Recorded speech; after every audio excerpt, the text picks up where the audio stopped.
खरं तर हा सण महत्त्वाचा अर्थातच दिवाळीचा, कारण दिवाळीचा पहिला सण येतो तो म्हणजे अर्थातच एकीकडे वसुबारस आणि त्यानंतरची धनत्रयोदशी। धनत्रयोदशीला उत्तर भारतामध्ये धनतेरस असं म्हणतात। धनत्रयोदशीला धन्वंतरीची म्हणजेच आयुर्वेदाच्या देवाची पूजा केली जाते। कुटुंबासाठी अतिशय सुदृढ आरोग्य मिळावं ही प्रार्थना त्यासाठी केली जाते। तसंच देवी लक्ष्मी आणि कुबेराचंही पूजन केलं जातं।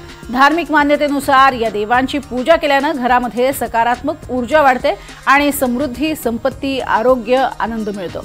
धनत्रयोदशीची तिथी नेमकी कशा पद्धतीने त्रयोदशी ही आहे, पूजा करण्याची नेमकी शुभ वेळ कोणती आहे, हे सगळं आपण जाणून घेणार आहोत।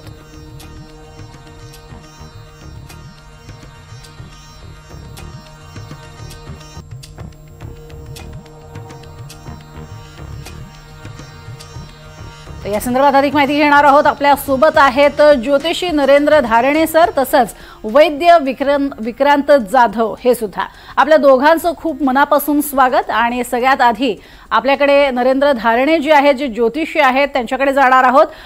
ज्या पद्धतीने आपण पाहतो की ज्योतिषशास्त्रानुसार म्हणूयात कशा पद्धतीने त्रयोदशी सुद्धा दिवस महत्त्वाचा मानला जातो आणि त्या धनत्रयोदशी याचं काय वेगळं वैशिष्ट्य? प्राचीन काळापासून हिंदू धर्मात धनत्रयोदशी म्हणजे जी दिवाळी आहे ती एकादशी, रमा एकादशी पासून सुरू होते आणि त्याचा दुसरा दिवस गुरुद्वादशी असतो। काही वेळेस गुरुद्वादशी किंवा द्वादशी येते किंवा त्रयोदशी पण लागते, म्हणजे तिथिक्षय झाला तर दुसऱ्या दिवशीच लगेच धनत्रयोदशी येते। तर धनत्रयोदशीचं दिवाळीच्या दृष्टीने अत्यंत महत्व आहे। आपल्याकडे जे काही धनसंपत्ती, या दिवशी आयुर्वेदाचा जनक जे आहेत धन्वंतरी भगवान, त्यांची पण पूजा केली जाते। आणि धनत्रयोदशीच्या दृष्टीने आपल्याकडे जी संपत्ती आहे त्याची पूजा केली जाते। आपल्याकडे ज्या वह्या चोपड्या असतात, ज्या आपण ज्याच्यात हिशोब लिहितो, आता हल्लीच्या आधुनिक काळात कम्प्युटरवर सगळं होत असतं, परंतु प्राचीन काळामध्ये आपल्या हिशोबांच्या असणाऱ्या धनत्रयोदशीच्या दृष्टीने सुद्धा त्या चोपड्यांची पूजा केली जात असे। आणि नंतर दिवाळीच्या दिवशी त्याच्यावर शुभलाभ लिहून नवीन वर्षाची सुरुवात केली जात असे। त्यामुळे धनत्रयोदशी ही प्राचीन काळापासून आहे। धनाची पूजा केली जाते। त्या दिवशी आयुर्वेद जनक श्री धन्वंतरी भगवान त्यांची पूजा केली जाते, कारण आरोग्याचं मोठं महत्व आपल्या शास्त्रात प्राचीन ऋषी मुनींनी सांगितलंय। तर या दिवशी हा विशिष्ट दिवस प्राचीन काळापासून असल्यामुळे धनतेरसची पूजा ही केली जाते आणि आपल्याला धनसमृद्धीसाठी प्रार्थना केली जाते। खरंय।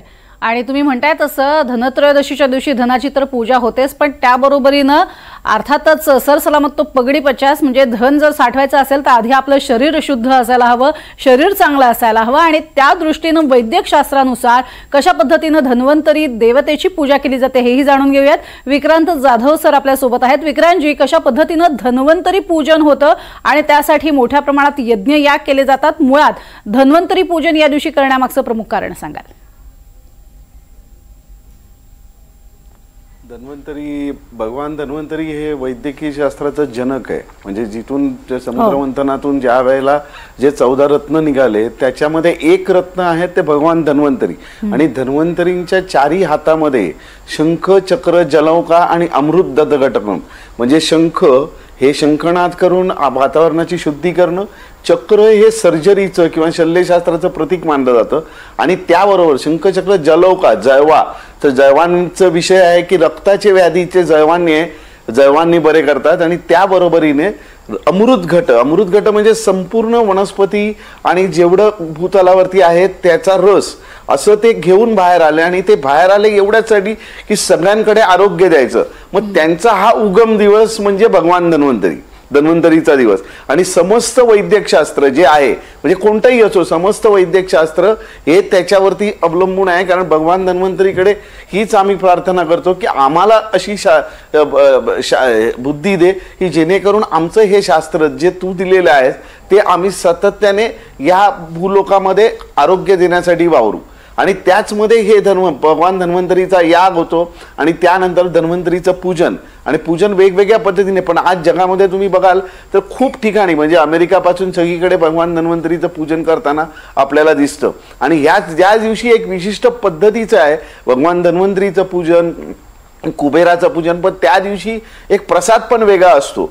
धन्वंतरी जयंती ही कुठेतरी शरद ऋतूमध्ये येणारी आहे, तर त्यामुळे उष्णता असते, तर त्याला विशिष्ट प्रसाद तो म्हणजे धने आणि गुळ की जो या शरद ऋतूतली उष्णता कमी करेल अशा पद्धतीचा प्रसाद या ठिकाणी दिला जातो. आणि बत्ताशे म्हणजे तुम्ही बघाल की आरोग्यशास्त्र आणि धर्मशास्त्र या दोघांचा मेळ अशासाठी टाकलाय की जेणेकरून समस्त ठिकाणी प्रसाद सुद्धा हा तुम्हाला कुठेतरी चांगल्या पद्धतीचा आला पाहिजे, म्हणजे प्रसाद सुद्धा घेऊन हे तुम्हाला आरोग्य दिलं पाहिजे. आणि अशा पद्धतीचे समस्त वैद्यकशास्त्र हे धन्वंतरींची पूजा करतात.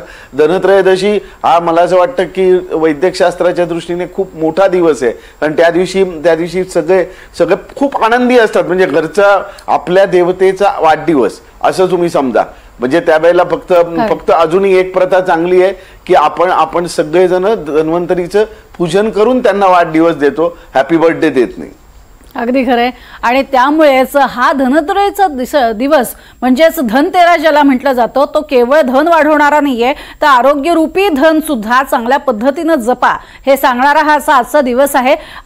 परत पुन्हा एकदा मी जातीये नरेंद्र धारणे यांच्याकडे. धारणेजी, मुळात जो महत्वाचा दिवस आजचा मानला जातो किंवा धनत्रयोदशीचा मानला जातो, त्याची उत्तरेकडे एक वेगळी पद्धत आहे का, किंवा धनत्रयोदशीच्या पूजनाच्या काही वेगवेगळ्या प्रथा पद्धती आपल्याला पाहायला मिळतात का? उत्तर भारतामध्ये सुद्धा हा जो धनत्रयोदशीचा जो एक लक्ष्मी, कुबेर आणि गणेश पूजनची जी पद्धती आहे ती उत्तर भारतात सुद्धा आहे. आणि त्या दिवशी मुख्यतः प्रदोष असतो, कारण धन्वंतरीचं पूजन आणि लक्ष्मीचं पूजन म्हणजे ज्याला आपण धनदेवता म्हणतो त्याचं पूजन हे प्रदोष काळात करण्याचं महत्व आहे. दरवर्षी हा प्रदोषाला येत असल्यामुळे त्रयोदशी भगवान शंकराची तिथी मानण्यात येते आणि प्रदोषात भगवान शंकराची सुद्धा पूजा करतात. त्यामुळे प्रदोष काळात म्हणजे सूर्यास्तानंतरचे 2 तास या दरम्यान धन्वंतरी भगवान आणि लक्ष्मी माता किंवा धनदायी माता याची पूजा केली जाते. आणि पूर्ण भारतात ही पद्धती आहे. या दिवशी आपल्याकडे असणारे जे धन आहे, संपत्ती आहे, सोनं नाणं किंवा जे काही थोडी आर्थिक स्थिती चांगली आहे, पूर्वीच्या काही नाण्यांची पूजा करायची, पण आता नाण्यांपेक्षा हल्ली नोटांचीच पूजा केली जाते. किंवा आधुनिक काळामध्ये बघाल तुमचे क्रेडिट कार्ड, डेबिट कार्ड यांची पण पूजा केली जाते, जेणेकरून लक्ष्मीची जे वसती स्थान आहे, जिथे लक्ष्मीची उपलब्धी आहे, अशा ठिकाणी पूजा करण्याची पद्धती ही प्राचीन काळापासून सांगितलेली आहे. आणि सूर्यास्त नंतरचे जे 2 तास आहेत त्याचं महत्व आहे, कारण त्यावेळेस असं म्हटलंय श्रीहर वर्चस्व आयुष्यम आरोग्य माविधान शुभमानम भयते धान्यम धनम पशुम बहुपुत्र लाभम शतसंवत्सरम दीर्घमायु असं श्रीसूक्त किंवा लक्ष्मी सुक्तामध्ये वचन आहे. तर या सगळ्या गोष्टींचा एक प्रकारचा आपल्याला जीवनात अनुभव या विशिष्ट प्रदोष काळात धन्वंतरीसह केलेल्या लक्ष्मीच्या पूजनाचा एक प्रकारे आयुष्यात अनुभव येतो. आरोग्यम धनसंपदा असं म्हटले, आणि धनसंपदा कोणती आहे, तर उत्तम आरोग्य ही आपली धनसंपदा आहे. त्यामुळे या दृष्टीने तिचंही महत्व आहे. त्यामुळे उत्तम आरोग्याच्या आधी आपण पूजन केले पाहिजे आणि नंतर लक्ष्मीचं पूजन केलं पाहिजे. अशा दोन्हींचं महत्व आहे. त्या दिवशी लक्ष्मी, गणेश आणि कुबेर देवता आणि धन्वंतरी देवता या 4 देवतांचं महत्व आहे. त्याप्रमाणे त्याची मांडणी असते. सर्वप्रथम श्री गणेश पूजेला महत्व दिलेले. भगवान गणेश हे सर्व विघ्नहर्ता आहे आणि आपल्या सर्व कार्यसिद्धी देणारे आहे. त्यानंतर धनदायी देवता ज्याला आपण लक्ष्मी म्हणतो, लक्ष्मी माताचं एक स्वरूप जे धनदायी आहे तिचं पूजा केली जाते. त्या माध्यमातून विविध नाण्यांची किंवा जे लक्ष्मीची वसती स्थान मानण्यात येतात त्यांची पूजा केली जाते. श्रीसूक्त युक्त त्याची पूजा केली जाते. ओम हिरण्यवर्णाम हरिणीम सुवर्ण रजतस्त्रजाम चंद्राम हिरण्यमेम लक्ष्मीम जातवेदोम असं शास्त्रात म्हटले किंवा लक्ष्मी सूक्तात म्हटले. म्हणजे लक्ष्मी आम्हाला प्राप्त हो, ती आम्हाला सर्वांक शुभदायी असो. शुभदायी याचा अर्थ असा की आरोग्य सुद्धा त्याच्यात चांगलं असावं, कारण आरोग्य धनसंपदेचे आपण म्हणतोय. त्यामुळे धनसंपदेचं महत्व आरोग्याशी निगडीत आहे. आरोग्य चांगलं असेल तर शरीर आद्यम खलुधर्म साधनम. शरीर उत्तम असेल तर आपल्याला संपूर्ण जीवनातल्या सुख आणि उपभोग घेता येतात. शरीरच बरोबर नसेल तर कोणत्याही प्रकारचे आपल्याला उपभोग घेता येत नाही. म्हणून धन्वंतरी पूजनासह लक्ष्मी पूजन याचं महत्व आपल्या शास्त्रात धनत्रयोदशी या दिवशी प्रदोष काळात करावं असं शास्त्रात प्राचीन शास्त्रकारांनी सांगितलेलं आहे. अगदी खरे. आणि त्या अनुषंगानं शरीराचं पूजन हे सुद्धा तेवढंच महत्वाचं आहे. त्या संदर्भात माहिती घेऊयात. विक्रांत जाधव सर आपल्यासोबत आहेत. विक्रांत सर, मुळात तुम्ही ज्या पद्धतीनं सांगितलं की धन्वंतरीचं आगमन आणि त्यानंतर आपल्या आरोग्याशी संबंधित म्हणजे आपली स्वतःची शारीरिक एक प्रकारची पूजा सुद्धा तितकीच गरजेची असते. त्या अनुषंगानं थोडं सांगाल की धन्वंतरी देवतेच्या माध्यमातून आपण आपलं आरोग्य चांगलं राखण्यासाठी जी प्रयत्न करतो त्या प्रयत्नांमध्ये आपला आहार विहार हा सुद्धा शुद्ध असावा आणि ते सुद्धा सांगणारा हा आजचा दिवस आहे असं म्हणता येईल का? तसे पदार्थ आपण म्हणूनच जाणीवपूर्वक हे दिवाळीमध्ये करतो का? हो, नक्कीच आहे. मुळात म्हणजे आयुर्वेदाची जर व्याख्या बघितली तर हिताहितम सुखम दुःखम आयुस्तस्य हिताहितम मानम च तच्च यत्रोक्तम आयुर्वेदास उच्यते. म्हणजे हित आणि अहित या सुख आणि दुःख याचा विचार करून आपल्याला सुख देण्यासाठी जे शास्त्र निर्माण झालेलं आहे ते शास्त्र म्हणजे आयुर्वेद. नंतरच्या गेल्या 4-5 वर्षात किंवा एका तपामध्ये आपल्याला लक्षात येते की आरोग्य हेच धन आहे. म्हणजे जे पूर्वी काळापासून जे सांगितलेलं आहे की आरोग्यम धनसंपदा, तर आरोग्य हेच खरं धन आहे. कारण आरोग्य असेल तरच धनाचा तुम्हाला उपभोग घेता येईल, नाही तर तुम्हाला कशाचाच उपभोग घेता येणार नाही. या आयुर्वेद शास्त्राने प्रत्येक ऋतुचर्या सांगितली आहे. जर दिवाळीचा फराळ जर म्हटला तर तुमच्या लक्षात येईल की दिवाळीचे हे जे दिवस असतात ते इतके सुंदर दिवस असतात, कारण त्या दिवसांमध्ये थंडी असते आणि थंडीमुळे निसर्ग तुम्हाला देणारा असतो. निसर्ग भरपूर काही देतो आणि हे साठवण असतो. निसर्ग भरपूर काही देतो आणि हे साठवण असं समजायचं की आपल्या आरोग्याचे आपल्याला डिफेंड करणारं जे काय आहे प्रतिकार क्षमता, की ह्या 4 महिन्यामध्ये आपल्याला घ्यायला लावलेली आहे. म्हणूनच दिवाळीचा फराळाचं एक विशिष्ट नाद आहे. म्हणजे दिवाळीचा गोड, तिखट, मैद्याचे पदार्थ हे पचवण्याची शक्ती निसर्ग तुम्हाला देतो आणि हाच खरा हेमंत ऋतू आहे. आणि म्हणून अभ्यंगादी स्नानापासून याचा सगळं आहे. त्यामुळे ह्या संचित म्हणजे आपली प्रतिकार क्षमता संचित करणं आणि या संचितामधून पुढे जाणं हा त्याच्या मागचा मूळ हेतू आहे. आणि म्हणूनच दिवाळीचा त्या दिवशी धनत्रयोदशीच्या दिवशी ज्या वेळेला भगवान धन्वंतरींना आपण बोलायचं, धन्वंतरी आम्हाला हे सगळं पचू दे. या पद्धतीने आपण प्राणायाम व्यायाम करतो तर ते हे सगळं आम्ही जे खाणार आहोत ते आम्हाला सगळं पचू दे, की जेणेकरून आमचं आरोग्य चांगलं राहील आणि आम्हाला दीर्घ आयुष्य लाभो. अगदी खरं आहे. आणि मुळातच दीर्घायुष्य लाभो असं आपण म्हणत असतो. या काळात ते थोडंसं अवघड आहे, मात्र किमान जे आयुष्य मिळालेलं आहे ते निरोगी असावं ही सुद्धा अर्थातच शास्त्रकारांची महत्त्वाची धारणा आहे. नरेंद्रजी, ज्या पद्धतीनं आपण संपूर्ण या कालखंडामध्ये म्हणजे दिवाळीचाच हा संपूर्ण काळ आहे, हा शुभ मानला जातो. त्यामध्ये अर्थातच या काळात अनेक नव्यानं वस्तू घेण्याची सुद्धा परंपरा लाभलेली आहे. हे करण्यामागचं प्रमुख कारण काय? कारण हा काळही चांगला आहे आणि त्यामुळे वस्तू आपल्याला लाभतात असंही म्हटलं जातं. त्याबद्दल थोडं सांगाल? दिवाळीचा कालखंड जो आहे हा एक प्रकारचा अत्यंत आनंदी कालखंड सांगितलाय. कारण अश्विन महिन्यात दिवाळी येते आणि अश्विन हा महिना लक्ष्मीचा मानण्यात येतो. वेगवेगळ्या महिन्यांचे वेगवेगळ्या देवता ह्या शास्त्रात सांगितलंय. यजुर्वेदात त्याचा सगळा उल्लेख आहे आणि त्याप्रमाणे अश्विन महिना हा लक्ष्मीचा मानण्यात येतो. त्यामुळे या महिन्यात केलेल्या सगळ्या खरेदी या अत्यंत शुभप्रद आणि मुहूर्त शास्त्राप्रमाणे अत्यंत योग्य आहेत असं शास्त्र सांगतं. परत याच वेळेस आपल्याला अमृतसिद्धी योग जे असतात आपल्या शास्त्रामध्ये खरेदीसाठीचे जे वास्तू मुहूर्त शास्त्र जे आहे त्याचा पूर्वाचार्यांनी ऋषीमुनींनी फार मोठा विचार केला.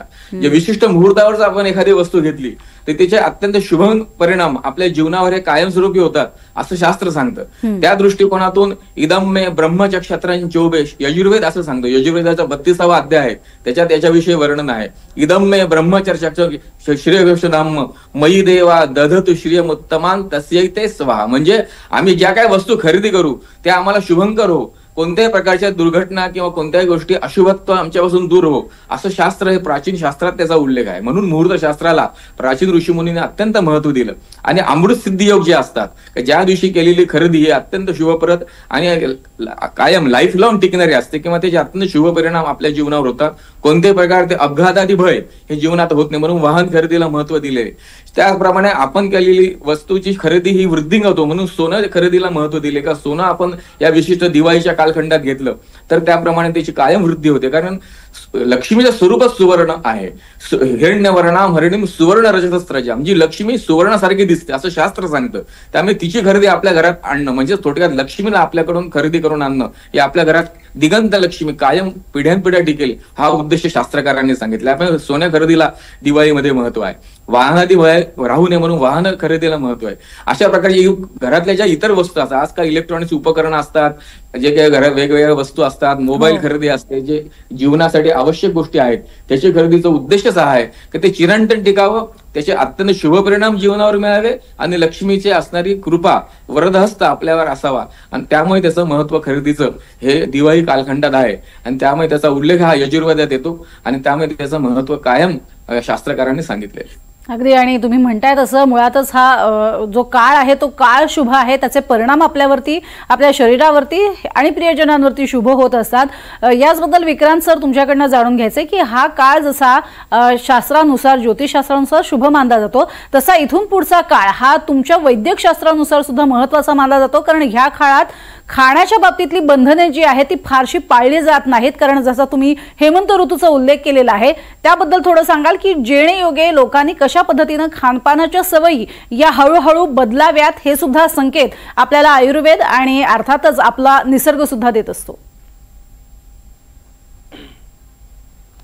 आयुर्वेद आणि धर्मशास्त्र नेहमी हातात हात पकडून चाललेले आहेत। जर आपण सगळा विचार केला तर गणपती नंतर येणारा नवरात्रीचा सण, नवरात्रीचे उपास, पण त्यानंतर मात्र आपल्याला हळूवारपणे अग्नी आपल्याला वाढलेला असतो, त्याच्यामुळे भूक पचन होऊ शकतं, निसर्गाची आपल्याला साथ असते, त्यामुळे जड पदार्थ जे आपण खातो, जे आपल्या शरीराला पोषक आहेत, हे पचण्याची क्षमता आपल्याकडे असते, त्यामुळे आपल्याकडे विविध पद्धतीचा पहार, भारतीय आहार संस्कृती ही खूप श्रेष्ठ आहे।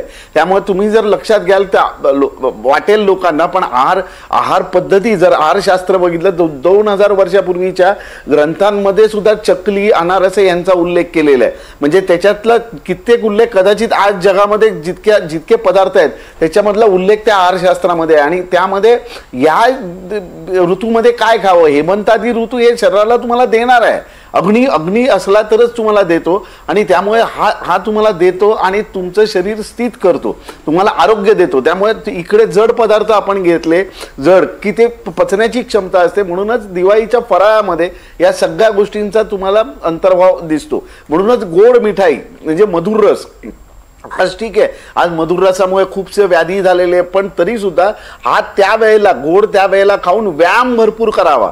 सगळ्यात जास्त व्यायाम जर कुठच्या ऋतूमध्ये करायचा आहे तर तो हेमंतादी ऋतूमध्ये करायचा आहे। वसंत ऋतूमध्ये तुमचा व्यायाम कमी होतो, ग्रीष्म ऋतूमध्ये कमी होतो, पण या ऋतूंमध्ये तुम्ही व्यायाम करावा आणि व्यायाम करून शरीरस्थ अग्नी पण वाढवावा।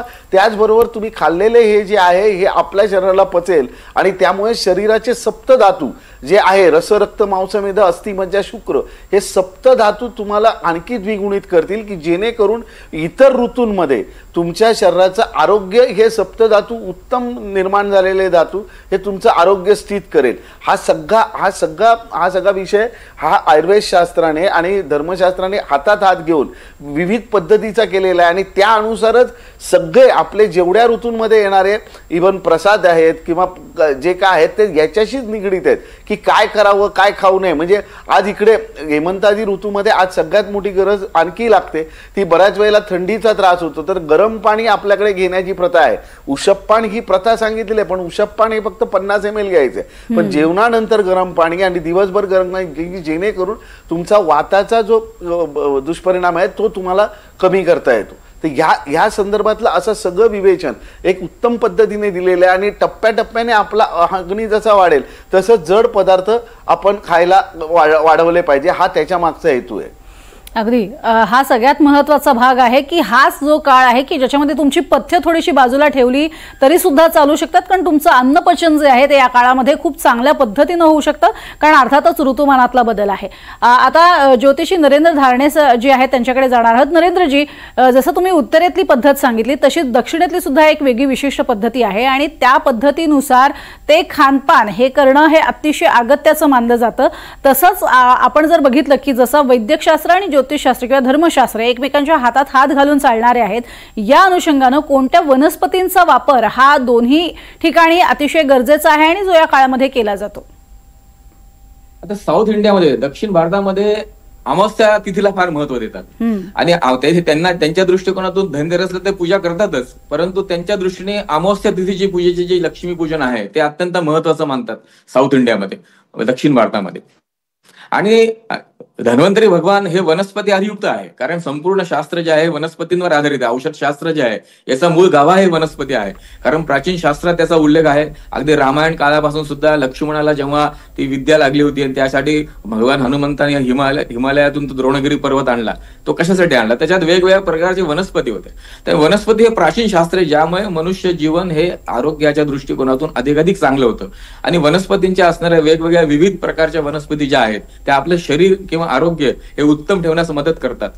चरक संहितामध्ये याचा सर्व उल्लेख आहे। अधिक माहिती डॉक्टर साहेब विक्रांत सर देऊ शकतील याविषयी। सांगायचा उद्देश असा का वनस्पतींचं प्राचीन शास्त्र हे केवळ भारतात, संपूर्ण भारतात आहे, साऊथ इंडिया किंवा दक्षिण भारतात तर आहेच, पण उत्तर भारतामध्ये पण त्याविषयी अनेक प्रकारच्या वनस्पतींचा वापर करूनच आयुर्वेद शास्त्र हे समृद्ध झालेले आहे। त्यामुळे त्याचं महत्व दिवाळीच्या निमित्त नक्की असतं, कारण जी नवीन ऋतू संपल्यावर, पावसाळा ऋतू संपल्यावर जी नवीन पालवी सगळीकडे वनस्पतींना फुटलेली असते, जे शरीर आरोग्याच्या दृष्टीने अत्यंत महत्वाचे असतात, त्यांचं असणार एक प्रकारचं रोपण जे परिपूर्तीकडे असतात ते घेऊन त्याच्यानंतर विविध प्रक्रिया करून ते मनुष्य जीवनाच्या कल्याणासाठी किंवा आरोग्यासाठी त्याचे औषधं बनवून वापरलं जातं। ती सुरुवात ही दिवाळीपासून होते। त्यामुळे आरोग्यशास्त्राच्या दृष्टीने वनस्पतींची पूजा किंवा वेगवेगळ्या आरोग्याच्या दृष्टीने ज्याचा मुख्य देवता धन्वंतरी आहे त्याची पूजा करूनच हे वेगवेगळ्या वनस्पतींच्या एक प्रकारे आपण त्याच्या असणाऱ्या औषध निर्माणासाठी सुरुवात करायला सुरुवात करतो। आणि ही संपूर्ण प्रक्रिया पूर्ण भारतात आहे, कारण भारत समृद्ध देश आहे। अनेक वनस्पती वेगवेगळ्या भारताच्या वेगवेगळ्या भागात सापडतात ज्या आरोग्यासाठी उत्तम आहेत। त्यामुळे दक्षिण भारत असो का उत्तर भारत असो, तिथे या वनस्पती शास्त्राचं महत्व आहे, ज्या आरोग्यासाठी ह्या फलदायी जीवनदायी असतात आणि त्याची सुरुवात ही दिवाळीपासून होते। म्हणून या दृष्टीने धनत्रयोदशीपासूनचं असणारं महत्व हे शास्त्रात एक प्रकारे वर्णिलेलं आहे आणि त्यामुळे त्याचं महत्व आहे। अगदी, आणि त्या अनुषंगानेच आता विक्रांतजी तुमच्याकडे येते, कारण वैद्यकशास्त्रामध्ये याच वनस्पतीच्या आधारावरती अनेकांचे म्हणजे कितीही असाध्य अशा स्वरूपाचे रोग असू देत ते बरे झालेले आहेत, अनेक व्याधी पूर्णपणे बरे झालेले आहेत। आणि अशा या आरोग्याची पूजा करत असताना आजच्या दिवसापासून सुरुवात होत असताना जी धन्वंतरीसाठी असणारी तुम्ही उल्लेख केला होता की खास करून जो नैवेद्य असतो तो सुद्धा वेगळ्या पद्धतीचा असतो, त्या नैवेद्याबद्दल आणि येत्या काळातल्या या ऋतुमानातल्या बदलानुसार असणाऱ्या औषधी बद्दल थोडी माहिती द्याल। मुळात म्हणजे हा ऋतू जर तुम्ही बघितला तुमच्या लक्षात येईल आपलं आहारशास्त्र हे सगळं वनस्पतींनी वेढलेलं आहे। पोह्यावरती टाकले जाणारे कोथिंबीर, त्याच्यावरचा पोह्यावरती गार्निशिंग म्हणून आपण जेव्हा खोबरं टाकतो ते विविध पद्धतीचे मसाले ही तर आपल्या आहारशास्त्र हे सगळं वनस्पती आहे। म्हणजे त्यामध्ये दालचिनी आली, वेलची आली, सगळ्या गोष्टी ह्या कशासाठी आहेत तर ह्या तुम्ही त्याच्या बरोबरीने ज्या औषधी किंवा जे करतो तर त्याचा पचनशक्ती चांगली व्हावी, त्याचं पचन चांगलं व्हावं या दृष्टीने निर्माण झालेलं आहे। तर त्यामुळे ज्या वेळेला आपण वनस्पतींचं करतो तर धन्वंतरी याग केला जातो। या धन्वंतरी यागामध्ये विविध वनस्पतींचं ज्या काही ठराविक वनस्पती आहेत ज्या औषधी रूपाने वापरल्या जातात त्याच वनस्पतींचं हवन होतं आणि या हवनाचा जो भस्म आहे हे कित्येक वेळेला आम्ही असंख्य वर्ष रुग्णांमध्ये वापरतोय, तर त्याचा उपयोग खूप चांगल्या पद्धतीने होतो। ह्या ज्या वनस्पती आहेत आता इकडून पुढे येणाऱ्या ज्या वनस्पती आहेत त्याच्यामध्ये शतावरी, अश्वगंधा अशा अनेक वनस्पती आहेत, पण ह्या वनस्पत्या आपल्या शरीराच्या उपयुक्तसाठी वापरायच्या। म्हणजे त्याच्यामध्ये आज सांगायला हरकत नाही, पण पीसीओडी नावाचा जो विकार वाढलेला आहे स्त्रियांमध्ये तर त्याच्यामधल्या अशोकापासूनच्या सगळ्या वनस्पत्या याच्यामध्ये अंतर्भूत आहेत